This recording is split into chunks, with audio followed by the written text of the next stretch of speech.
आणि जीवाभावाची किल्ली गोळा केली माणसं ते प्रत्यंतर आहे. मी त्या सगळ्यांचा आभारी आहे.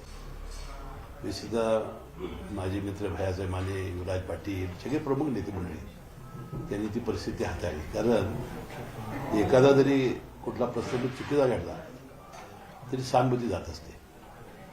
शेवटी मी मुंबईमध्ये सुद्धा सांगितलं की सरकारी जे अधिकारी आहेत ते कुणाला तरी सांगण्यावर आलेले असतात. त्यांचा काही दोष नसतो. ते बेचारी नोकरी करत असतात. म्हणून त्यांना कसलंही काही त्रास होता कामा नये याची मी फार बारकाईनं काळजी घेतो.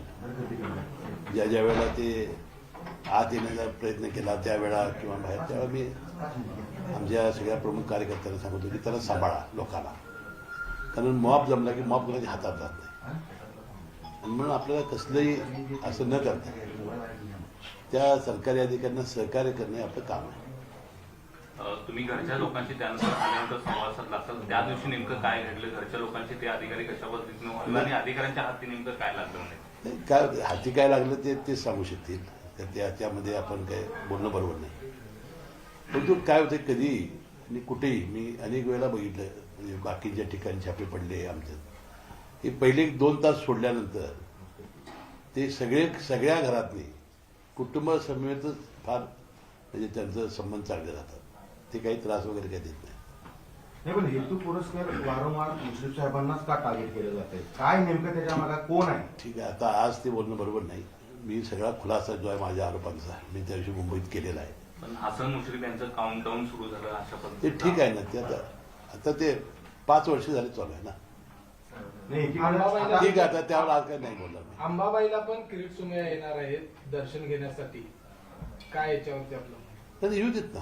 आणि मी तरी माझ्या लोकांना आवाहन करेन त्यांनी येऊन अंबाबाई दर्शन घेऊन जावं, माझ्या कामाची वास्तविक माहिती घ्यावी, माझं सार्वजनिक जीवन कसं आहे तपासावं ही सुद्धा मी त्यांना विनंती करेन.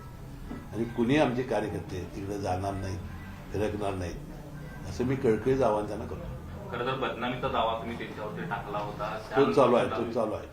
पुढं त्यानंतर सुद्धा अशा पद्धतीची कारवाई होते आणि किरीट सोमय्या वारंवार तुमच्या विरोधात बोलतात. खरं तर त्यांनी ट्विट सुद्धा 1 जानेवारीला केलं होतं. त्या ट्विटमध्ये तुमचं नाव होतं.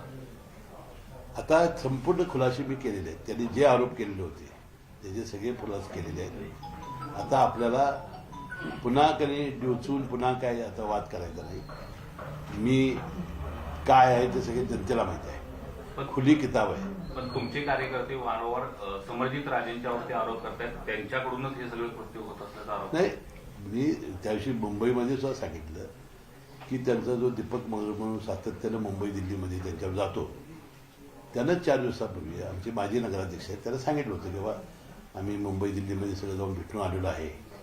आता मुश्रीफ साहेबांच्या घरावर धाड पडणार आहे हे सांगितलं होतं 4 दिवस आधीच. ईडीची धाड किंवा छापा पडल्यानंतर पै पाहुणे शेजारी सुद्धा येत नाहीत. 12 तास 20,000हून अधिक कार्यकर्ते थांबून होते. मी बोललाय पण तरी सुद्धा मी त्यांचा अतिशय आभारी आहे.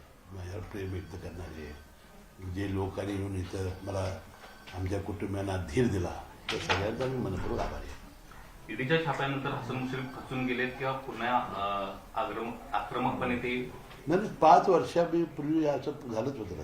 इन्कम टॅक्स छापा पडला होता. आरवशीने चौकशी केली होती. आता ही 3री आहे. खचून जाण्याचा सवाल काय. आता मला एक सांगा जे मी काही चुकीचं केलं नसेल तर मला खचायचं काय संबंध आहे. त्यांना काय असेल ते आपण त्यांना उत्तर देत राहू. थँक्यू. आभारी आहे. नाही आज सकाळपासून लोकांची रीग लागली आहे तर आम्ही भेटतो.